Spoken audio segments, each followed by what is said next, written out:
자녀들을 여러분 어떻게 다루십니까? 자녀들 입장에서는 우리 부모님이 나를 지금 어떻게 다루시지? 라고 이제 거꾸로 생각해 볼 수 있어요. 때로는 강하게 또 다루기도 하고요. 때로는 부드럽게 또 다룹니다. 근데 이 강하게와 부드럽게가 조절이 잘 안 될 때가 있죠. 강하게 해야 할 때 되게 부드럽게 하거나 혹은 부드러워야 할 때 강하게 되는 경우가 있습니다. 만약 이 조절이 잘 된다면 그런 분은 정말 대단한 분들이죠. 제 어머니 얘기 잠깐 하자면, 저는 자라면서 저희 어머니의 손길과 숨결을 어떻게 느꼈냐면, 저희 어머니의 손길이 굉장히 거칠었어요. 거친 남자의 손길 같았습니다. 그래서 저희를 되게 거칠게 다루셨어요. 화도 잘 내셨고, 지금은 되게 천사처럼 보이시지만 옛날에는 안 그랬어요. 어렸을 때는 교회와 관련해서는 다른 건 좀 공부는 하든지 말든지 별로 신경을 안 쓰셨어요. 근데 교회와 관련해서는 아주 혹독했습니다. 안 가면 정말 되게 심하게 혼내시고 밥도 안 준다 그러고 쫓아버린다고 협박도 하시고, 실제로요. 실제로. 그래서 요즘으로 치면 아동학대쯤 될 것 같아요. 정말 그랬습니다. 시골에서 이제 여름 성경 학교를 하는데 비가 억수로 와서 냇가에 그 다리죠, 다리. 지금처럼 시멘트 다리가 아니라 그냥 나무나 철판을 이용해서 만든 다리인데, 그것들이 비만 오면 다 이렇게 쓸러 내려갑니다. 그런데 그날도 어김없이 이제 비가 와서 다리가 다 떠내려갔어요. 떠내려갔는데도 불구하고 저희를 이제 업고 이렇게 끌고 목숨 걸고 냇가를 건너서 반드시 성경학교에 가야 하는, 그 지금으로 치면 되게 무모하죠. 무모함들이 지금도 기억에 납니다. 또 제가 한번 말씀을 드렸는지 모르겠는데, 그 유명한 일화가 있어요. 이제 초등학교 때 기도원에 데리고 가서 본인은 4박 5일 동안 이제 올 금식을 하시고, 저희는 딱 된장에다 소금 넣은 반찬 하나 딱 가지고 가서 그걸 이제 저희에게 4박 5일 동안 먹였어요. 딱 된장만 먹였어요. 그리고 어머니는 금식을 하셨어요. 4박 5일 동안. 그리고 이제 산에서 내려와서 그 결과가 뭐였냐면, 아주 무섭기로 소문난 시어머니가 있는데, 이 시어머니가 어떤 시어머니냐면, 다른 분은 다 예수 믿어도 이 동네에서 이 할머니만큼은 절대 예수를 안 믿을 그런 시어머니였습니다. 그런데 그 시어머니를 이 금식 기도로 굴복시켜서 예수 믿게 하는 그런 일들이 일어났습니다. 그런데 정말 그때는 자기 목숨을 걸고 그렇게 기도하시고 신앙생활을 하셨던 것 같아요. 그리고 그때는 그렇게 우리를 거칠게 다루지 않으면 그 시절을 견뎌내기가 어려웠고요. 도저히 살 수 없는 그런 시절이었기 때문에 저희 어머니의 손길이 그렇게 거칠 수밖에 없었습니다. 그러나 또 한편으로는요, 저희 어머니의 숨결은 굉장히 부드러웠습니다. 따뜻했어요. 그래서 어머니를 개인적으로 굉장히 좋아합니다. 존경합니다. 아마 그 어머니의 마음까지 거칠었다면 저도 저희 어머니로부터 상처를 많이 받아서 아마 교회 하면 막 치를 떨고 아마 삐뚤어졌을지도 모르겠습니다. 이 부드러운 면과 거친 면이 다 저희 어머니의 것입니다. 그러나 이제는 그 거친 손길 속에서도 자식을 향한 그 어머니의 그 사랑과 숨결을 충분히 느낄 수가 있는 것이죠. 오늘 우리를 대하시는 하나님의 손길과 하나님의 숨결도 그런 것 같습니다. 특히 오늘 본문의 말씀은 하나님께서 그 자녀인 우리를 어떻게 다루시는지를 보여주시고요. 또 우리를 향하신 하나님의 궁극적인 계획과 또 뜻도 어떤지 오늘 본문을 통해서 말씀하고 계십니다. 그래서 우리가 정말 이 말씀을 제대로 이해할 수만 있어도 현실적으로 조금 비교를 해볼게요. 우리 박명희 집사님이 그냥 그 야고보서 말씀 너무 은혜를 받아가지고 약간 과장해서 말씀드렸다고 하는데, 조금 현실적으로 비교를 해보면 우리 여성분들 루이비통, 샤넬, 그리고 요즘에 또 유행하는 게 뭐 있을까요? 명품. 두 개밖에 모릅니다. 자, 이런 명품백이나 혹은 진짜 진주와도 비교할 수 없는 그런 보화를 발견하고 캐내는 것과 같습니다. 물론 제가 아무리 이렇게 말해도 아유, 목사님 다 필요 없고요. 차라리 루이비통 가방이 좋으니까 차라리 그거 하나 사주세요 라고 하면 저도 뭐 할 수는 없고요. 자, 그러나 우리가 굳이 육적인 것과 영적인 것을 따지지 않더라도 이 말씀을 알고 이해하는 것보다 더 그런 것들이 기쁠 수는 없습니다.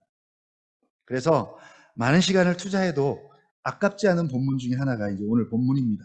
그래서 지난주에 이어서 오늘 또 28절에 조금 더 관심을 갖고 살펴보겠습니다. 그리고 29절과 30절은 28절을 조금 더 보완해주고 해석해주는 그런 본문들이 되겠습니다.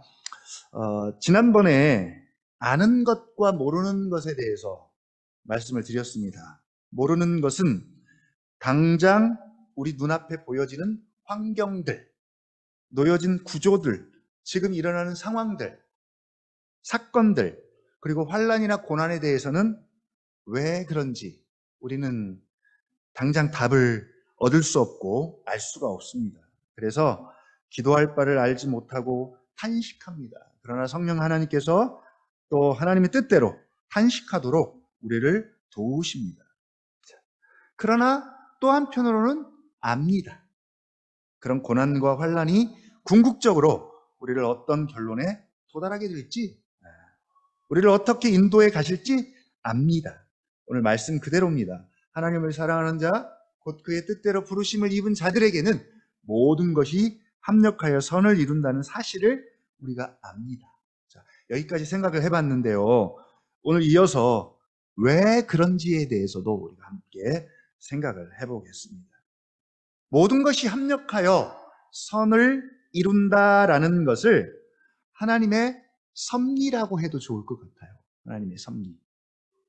근데 하나님의 섭리라는 말이 사실은 조금은 교리적이고 신학적인 용어잖아요. 그래서 우리와 좀 더 친숙한 용어로 바꿔보면 처음에 말씀드렸던 하나님의 손길, 하나님의 손길, 혹은 하나님의 숨결이라고도 할 수 있겠습니다. 우리의 모든 일들은, 지금 상황들은 다 하나님의 손길 속에서 이루어집니다.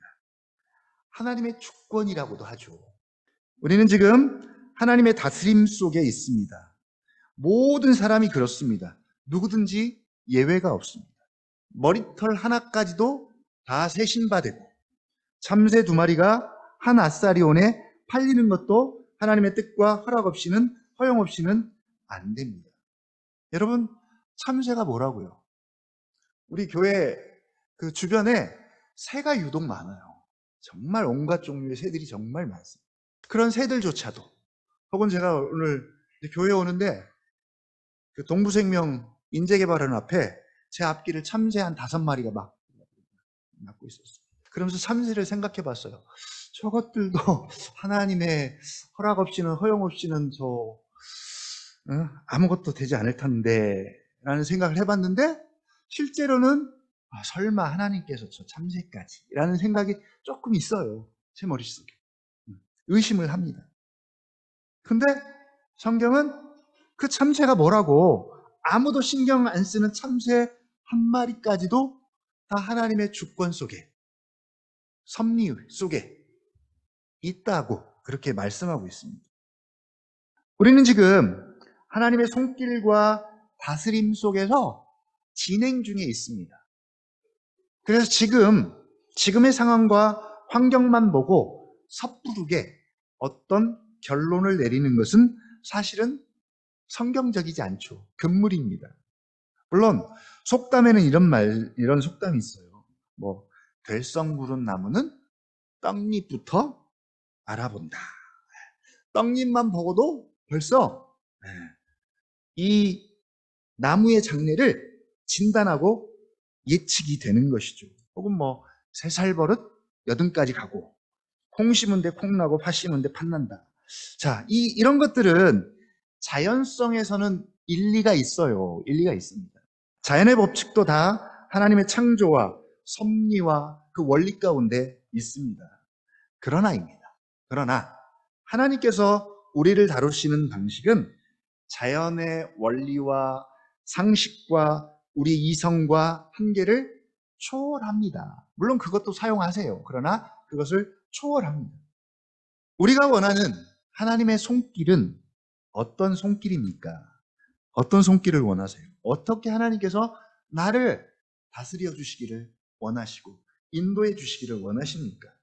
따뜻하고 포근하고 부드럽고 그리고 위로를 주는 그리고 우리가 보기에도 좋은 것들을 날마다 우리 손에 한가득 안겨주는 그런 하나님을 기대합니다.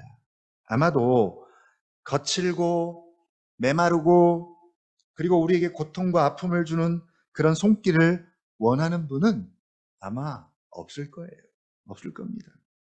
그러나 실제로 하나님의 손길은 우리가 원하는 방식으로만 오지 않는 것 같습니다. 아마 하나님께서 우리를 그렇게 다루시게 되면 우리의 끝은, 우리의 마지막은 생의 궁극적인 결과는 선이 아니라 아마 우리를 망하게 하든지 혹은 우리를 잘못되게 하는 결과밖에 얻지 못할 거예요. 마치 이것이죠. 아이들은 웬만하면 철들지 않은 이상 사탕이나 달콤한 아이스크림이나 초콜릿 같은 것들을 원합니다. 주로 달달이들이에요, 달달이. 그러나 그런 것들은 몸에도 안 좋고 아이 이빨에도 치명적인 것들이죠. 근데 먹는 것은 괜찮은데 아이치고 이빨 닦는 것을 좋아하는 아이는 하나도 없는 것 같아요. 그래서 부모는 늘 이 아이와 전쟁을 치러야 합니다. 그래서 부모의 손이 거칠어지고 입이 거칠어집니다. 이 말을 하니까 제가 주은이가 한 3살 때인가 거칠게 한번 다룬 적이 있어요. 저만 기억해요. 쟤는 아마 기억을 못할 거예요. 크게 뭐라고 목욕탕에서 이빨 닦고 하는데 제가 막 거부를 하더라고요. 그래서 제가 그때 화가 너무 나가지고 쟤를 좀 때렸어요. 기억나는지 모르겠어요. 근데 투구두고 제가 그게 마음에 걸려가지고 지금도 기억이 나네요. 지금도 기억이 납니다. 아이의 건강과 아이의 이빨을 위해서는 그런 달콤한 것들은 가능한 주지 말아야 해요. 사실은 거절을 해야 합니다. 주더라도 뒷감당을 해야 해요. 이빨 닦기 위해서는 날마다 전쟁을 치를 각오를 하고 아이에게 줘야 합니다. 하나님이 우리 한 사람을 향한 최종적인 목표는 선입니다. 선. 우리 강명 집사님이 거기 기록했죠. 온전함이라고 기록했죠. 온전함. 여기서의 선이라는 것은 우리의 존재를 말합니다. 그런데 그 선을 이루시기 위해서 이스라엘을 다스리시고 인도에 가시는 하나님의 손길은 어떠했는가라는 것이죠. 그래서 거기에 용광로가 등장합니다. 사실은 굉장히 거칠었습니다. 물론 가끔은 부드럽게 그들을 싸매어 주시기도 하지만 대부분은 전쟁과 그리고 주변 나라들을 강하게 세우셔서 그들을 혹독한 시련과 그리고 고난 속으로 몰아가는 것이었습니다. 그리고 광야로 몰고 가셨어요. 물론 일부러 하나님께서 광야로 몰고 간 건 아니에요. 이스라엘 백성들의 본성이 부패하고 타락해서 죄로 오염되었고 본질적으로 선함이 없기 때문이었습니다. 더불어 하나 더 추가하면 하나님을 아는 지식이 없어서 불순종으로 치닫고 말았습니다. 그래서 하나님의 손길이 거칠 수밖에 없었습니다. 그래서 결과적으로 하나님은 그런 그들을 거칠게 다루셔서 겸비하게 만드십니다. 겸비하다는 것은 겸손하다는 것도 포함되지만 그 이상의 마땅히 합당하게 하나님 앞에서 우리 모두가 가져야 할 태도입니다. 하나님은 우리가 하나님 앞에서 겸비해지기를 원합니다. 하나님의 자녀로서 마땅히 가져야 할 최상의 모습이고요. 최고의 상태입니다. 그래서 결과적으로 하나님은 우리를 겸비하도록 하셔야 합니다. 왜냐하면 그게 하나님에게 있어서 선입니다. 우리에게 그게 선이기 때문입니다. 우리를 겸비하게 하기 위해서는 하나님의 손길이 거칠어져야 합니다. 물론 우리는 말로 하면 되잖아요. 뭐라고 할 수 있어요. 아이들도 부모에게 맨날 하는 말이 뭐예요? 말로 하세요. 말로 해도 되잖아요. 말로 해도 되는데 왜 그렇게 화를 내세요? 되듭니다. 그러면 뭐예요? 부모 입장에서 더 화가 나죠. 더 화가 나요. 응? 아니, 말로 해서 안 되니까 화를 낸 건데 자꾸 말로 안 하고 화를 냈다고 자꾸 대들어요. 말로 할 때, 인격적으로 할 때, 잘 될 때 알아서 스스로 겸비해지면 좋은데 사람의 본성이 그렇지가 못합니다. 오랜 시간 동안 하나님이 이스라엘을 다루시는 모습을 보면 혹은 이 시대의 보편적인 사람을 보면 아니면 멀리 갈 것도 없어요.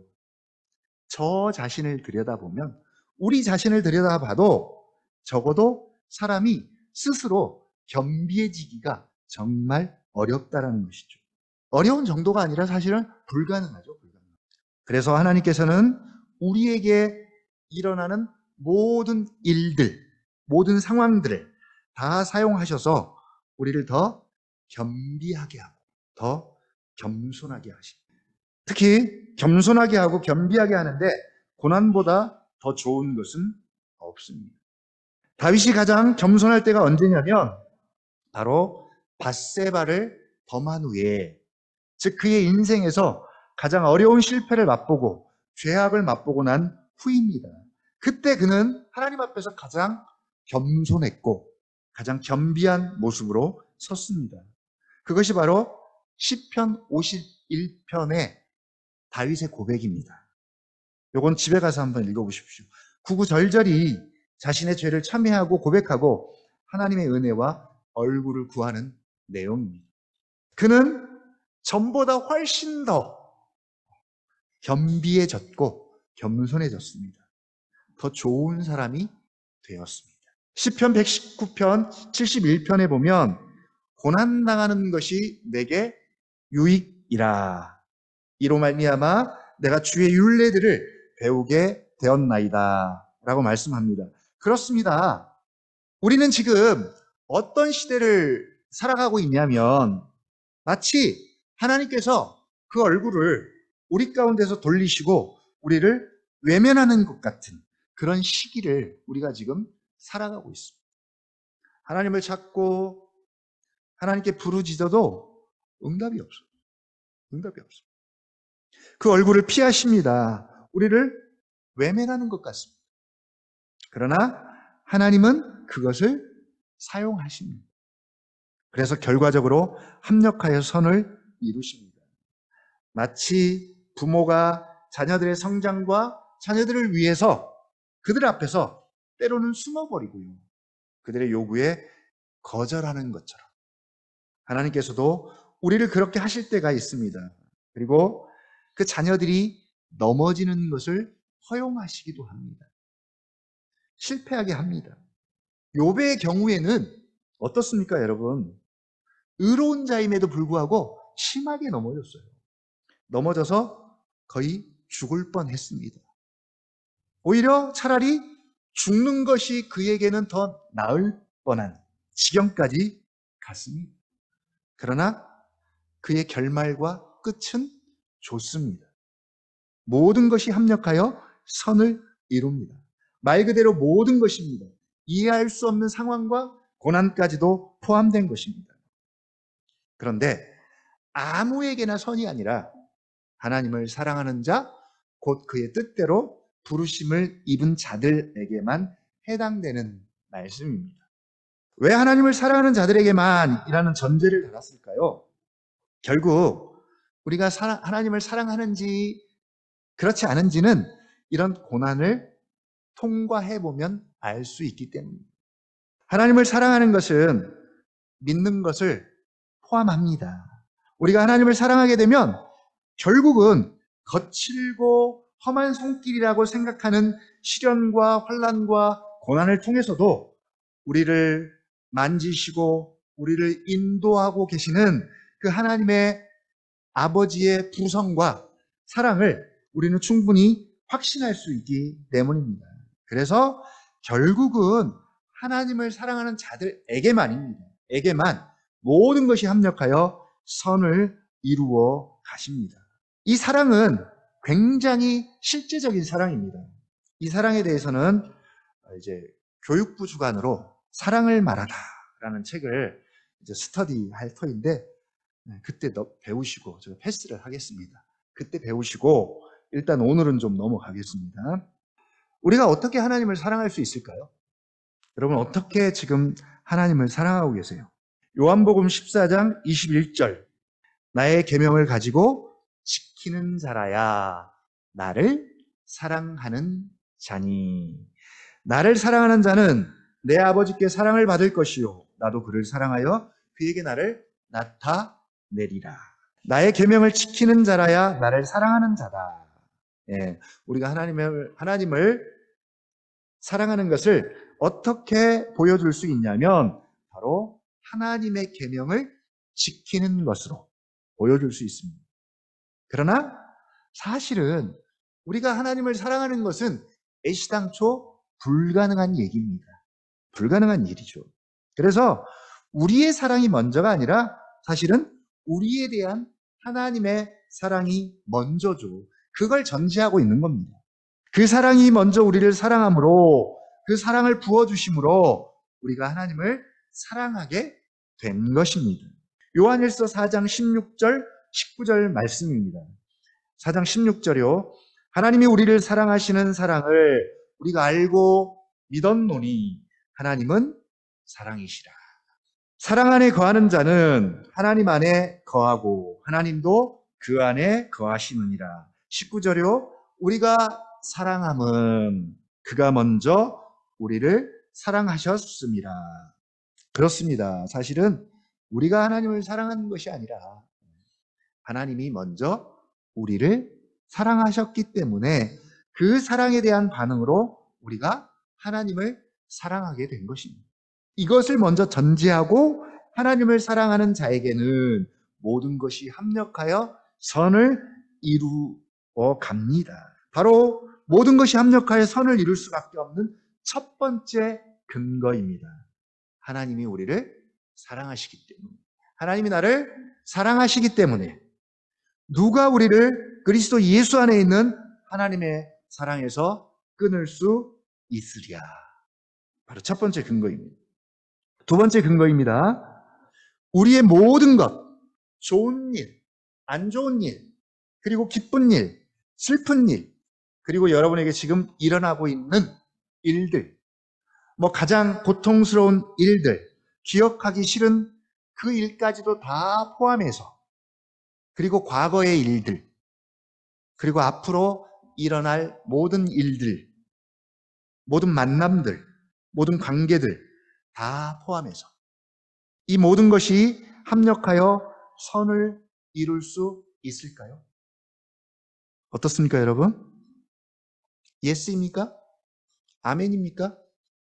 아유, 하나님, 내가 요것만큼은 좀 빼고 싶은데요. 요것만큼은 좀 빼고 싶은데. 이것만 없으면 선일 것 같은데요. 요게 있어가지고 안 될 것 같아요. 하나님을 사랑하는 자들에게는 예스입니다. 아멘입니다.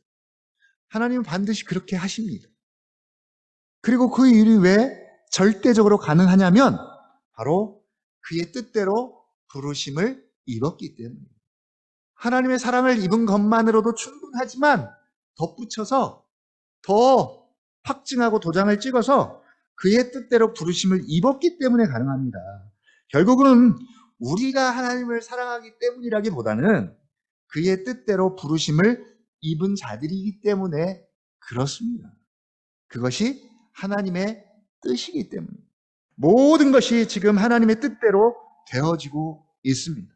그래서 8장에서 계속 절대적이라는 표현을 쓰는 이유입니다. 우리에게는 절대적이라는 표현을 쓸 수가 없어요. 그러나 그 일이 하나님에게 있기 때문에 절대적이라는 표현을 지금 계속 강조하고 있습니다. 우리를 부르심은 그의 뜻대로 부르셨기 때문에 부르심을 입은 자들에게는 모든 것이 합력하여 선을 이룰 수밖에 없습니다. 만약 부르심을 입은 자들에게 모든 일의 결과가 선이 아닌 다른 것들로 나타나면 여러분 어떨까요? 하나님의 뜻에 구멍이 나겠죠.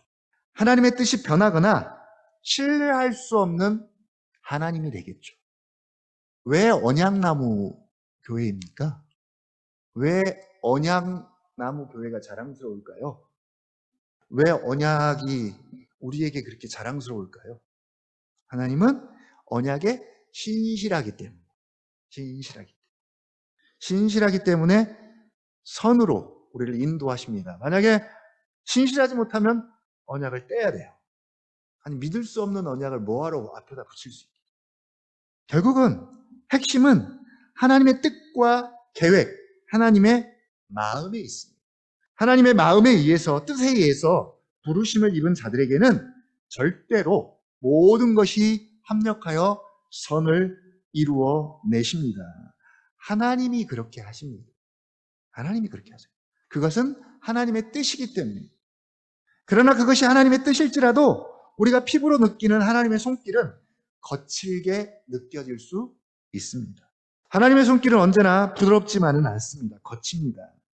지진과 해일처럼 혹은 성난 파도처럼 하나님의 손길은 그렇게 거칠게 우리에게 다가올 수 있습니다. 그러나 그 성난 파도 같은 손길 속에서도 하나님의 변함없는 마음은 사랑이고 그 자녀들에 대해서는 반드시 선을 이루십니다. 바로 그 하나님의 뜻이 얼마나 확고하고 얼마나 절대적인지 보충하고 있는 구절이 바로 29절과 3절이에요. 한번 같이 읽어보겠습니다. 29절, 30절 시작. 하나님이 미리 아신 자들을 또한 그 아들의 형상을 본받게 하기 위하여 미리 정하셨으니 이는 그로 많은 형제 중에서 맏아들이 되게 하려 하심이니라. 또 미리 정하신 그들을 또한 부르시고 부르신 그들을 또한 의롭다 하시고 의롭다 하신 그들을 또한 영화롭게 하셨느니라. 예. 지금까지 바울이 로마서 8장을 통해서 말하고자 하는 핵심은 이겁니다. 구원의 절대성과 구원의 확실성과 구원의 안전성. 그래서 이 본문 속에 성도의 견인이라는 교리가 나오게 되는데요. 성도의 견인은 무엇입니까? 그냥 한 번 구원받은 사람은 끝까지 구원받는다. 끝까지. 왜 그렇습니까? 그것은 하나님의 뜻이기 때문입니다. 그래서 바울이 로마서를 통해서 지금까지 하려고 하는 취지는 구원이 그냥 구원이 아니라 하나님의 구원이 얼마나 절대적이고 확실하고 안전하게 이루어지는가를 보여주는 일입니다. 특히 8장에 와서는 성령의 역사를 통해서 이루어짐을 계속 강조해 왔습니다. 이 구원은 우리 편에서 하는 일이 아니라 성령께서 하시고 성령께서 보증하시는 일이기 때문에 가능하다라는 것이죠. 안전하다라는 것이죠. 그리고 이제 28절과 30절에 와서는 하나님의 뜻과 관련지어서 우리의 구원이 얼마나 더 확실한지를 보여주고 있는데 그 당시에 로마에 있는 성도들을 보면 사실은 바울은 지금 이 로마서를 쓸 때도 로마에 가본 적이 없어요. 가지 않았습니다. 못 갔습니다. 로마에 있는 성도들을 보면 대다수가 환난과 고난의 삶에 노출되어 있었습니다. 그리고 거의 대부분은 노예 생활을 하는 사람들이 사람 취급 못 받고 인격적 대우를 받지 못하는 고된 삶을 사는 사람들입니다. 그런 사람들의 삶에 대해서 여러분 우리가 더 이상 논할 필요가 없잖아요. 바로 그런 그들을 위로해주고 그들의 믿음과 신앙을 견고하게 해줄 수 있는 가장 좋은 방법이 뭐냐는 것이죠. 바로 이 교리를 그들에게 정확하게 가르쳐주고 말씀해 주는 것이었어요. 그 하나님의 뜻이 뭡니까? 하나님이 미리 아신 자들을 또한 그 아들의 형상을 본받게 하기 위하여 미리 정하셨으니, 미리 아신 자들을 미리 정하셨고, 그리고 그 미리 정하신 자들을 또한 부르신 자들을 또한 의롭다 하시고, 의롭다 하신 자들을 또한 영화롭게 하셨다. 이것이 바로 하나님의 뜻입니다. 5가지가 등장합니다. 이 5가지가 하나로 연결되어 있어서 절대로 끊어질 수 없다는 것이죠. 그래서 성도의 견인입니다. 근데 희한하게 우리는 여기에 없는 이제 성화를 끄집어내서, 여기 성화가 안 돼 있어요. 성화가 없는데 계속 성화만 가지고 이제 성화를 고집하게 되면 끊어질 가능성이 많죠. 사단이 끊어버리죠. 근데 이 5가지가 하나로 연결되어 있고, 그리고 그 사이에 성화가 들어 있습니다. 그러니까 성화조차도 포함되어서 절대로 끊어질 수 없다는 것, 바로 성도의 견인입니다. 하나님께서 미리 아시고 정하셨다는 것은, 이건 하나님 편에서 우리와 상관없이 창세전에 일어난 일입니다. 그리고 그런 하나님의 뜻 속에서 실제로 우리를 부르셨고, 또 부르신 우리를 의롭다고 하셨고, 의롭다 하신 우리를 영화롭게 하실 것입니다. 일단 하나님의 미리 아심과 미리 정하심은 우리가 함부로 표현할 수 없는 영역들입니다. 단 우리가 알 수 있는 것은 뭐냐면, 말씀을 통해서 우리에게 보여주신 하나님의 뜻과 계획입니다. 예를 들면 에베소서 1장을 통해서 하나님의 뜻을 우리에게 보여주셨습니다. 1장 4절입니다. 언약나무 교회를 향한 꿈 중에 하나가 뭐냐면, 바람 중에 하나가 뭐냐면, 딴 데 가서는 에베소서 1장 또 읽어보고 또 읽어보고 또 읽어보자고 말하면, 그렇게 말하는 제가 되게 불편해요. 왜냐하면 사람들이 별로 관심이 없기 때문에.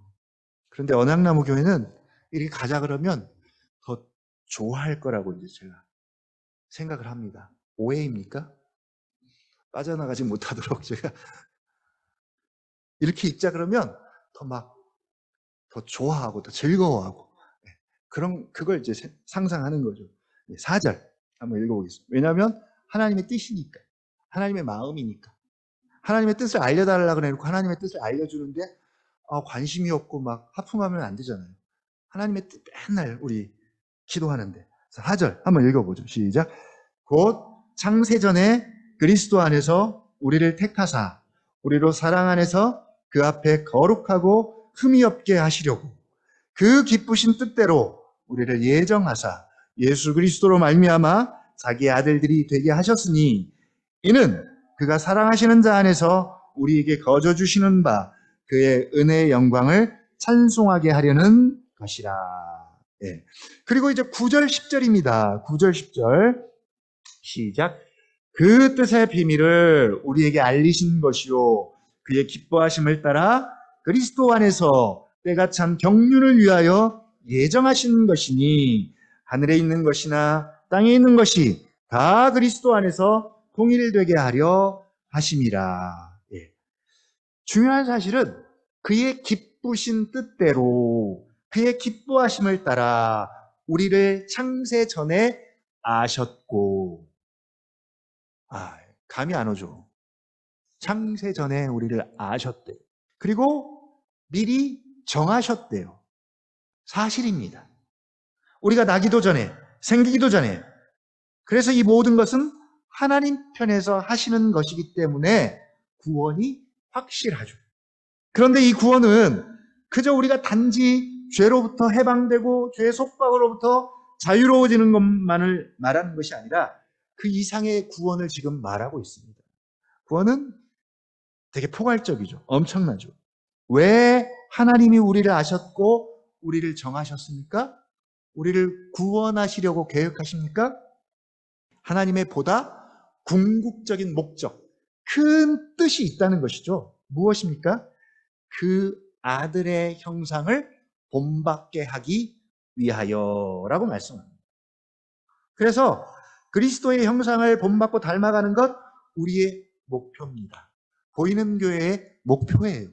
부단히 그리스도의 형상을 본받고 닮아가야 합니다.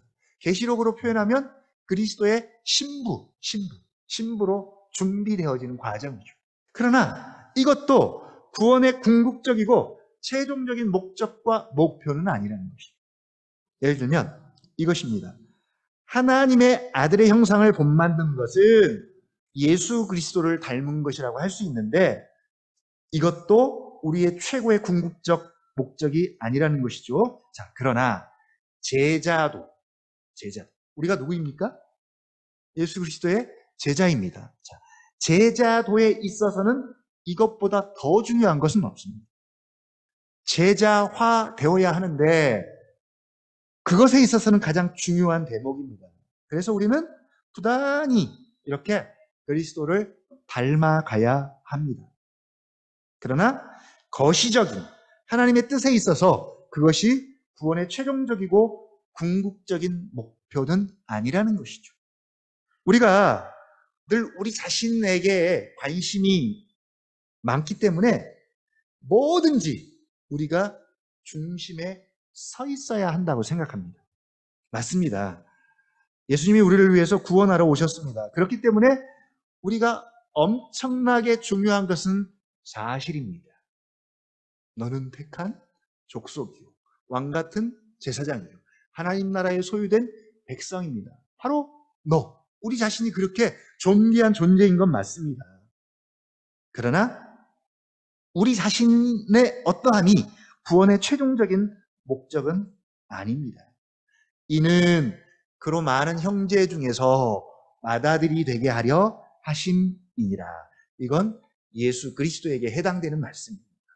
이 말씀에 대해서 에베소서가 정확하게 말씀해주고 있습니다. 1장 5절에 보면 그 기쁘신 뜻대로 우리를 예정하사 예수 그리스도로 말미암아 자기의 아들들이 되게 하셨으니 바로 우리에 대한 하나님의 계획입니다. 그래서 우리가 하나님의 형상을 본받고 회복되어서 예수 그리스도로 말미암아 하나님의 아들들이 됩니다. 그러나 더 큰 구원의 궁극적인 목적은 10절이겠죠. 10절. 다시 한번 읽어볼까요? 에베소 1장 10절 시작. 하늘에 있는 것이나 땅에 있는 것이나 다 그리스도 안에서 통일되게 하려 하심이라. 바로 그리스도의 영광입니다. 모든 것을 그리스도 안에서 통일되게 하고 모든 무릎을 예수의 이름에 꿇게 하는 것입니다. 교회를 통해서 하시고자 하는 하나님의 뜻, 하나님의 일이 바로 이것입니다. 에베소서 1장 22절, 23절 또 만물을 그의 발 아래 복종하게 하시고 그를 만물 위에 교회의 머리로 삼으셨느니라. 교회는 그의 몸이니 만물 안에서 만물을 충만케 하시는 이의 충만함이니라. 우리가 이 부분에 대해서는 다음에 한 번 더 다루어야 할 것 같습니다. 왜냐하면 가장 중요한 핵심이고 결론이기 때문에 이건 다음에 다루기로 하고요. 오늘 말씀의 결론입니다. 우리는 하나님을 사랑하는 자들입니다. 더 엄밀히 말하면 하나님의 사랑을 받은 자들입니다. 하나님이 먼저 우리를 사랑하셨습니다. 사랑을 부어주셨습니다. 뿐만 아니라 그의 뜻대로 우리를 부르셨습니다. 창세전에 우리를 미리 아셨고 미리 정하셨고 그리고 그 아시고 정하신 우리를 그의 뜻대로 부르셨습니다. 그래서 하나님의 자녀가 되었고요. 성도가 되었습니다. 그리고 우리를 의롭다 하시고 영화롭게 하실 것입니다. 이 모든 것은 하나님의 뜻과 계획 안에서 이루어집니다. 하나님이 하시기 때문에 하나님의 뜻과 하나님의 능력의 손안에 있기 때문에 절대적으로 확신하고 안전합니다. 그래서 결국은 선이고 결국은 영화입니다. 죽어봐야 알죠. 가봐야 알죠. 이건 성경적인 말씀이 아니죠. 그러나 지금은 현재는 고난일 수 있고요. 광야길을 걸어야 하고요. 나그네와 같은 삶을 살아야 합니다. 선한 끝과 결말이 오기까지는 8장 25절이 우리에게 아직 필요합니다. 8장 25절 같이 한번 읽어보겠습니다. 시작. 만일 우리가 보지 못하는 것을 바라면 참음으로 기다릴지니라. 예, 인내죠. 인내와 온전함에 대해서는 우리 또 거기를 또 참고하시면 될 것 같아요. 밴드. 예, 박민희 집사님. 이 아는 것과 모르는 것의 둘의 조화를 균형 있게 우리가 잘 유지하면서 정말 지혜롭게 살아가는 우리 언약나무 교회 모든 성도들이 되기를 주님의 이름으로 권면하고 축복합니다.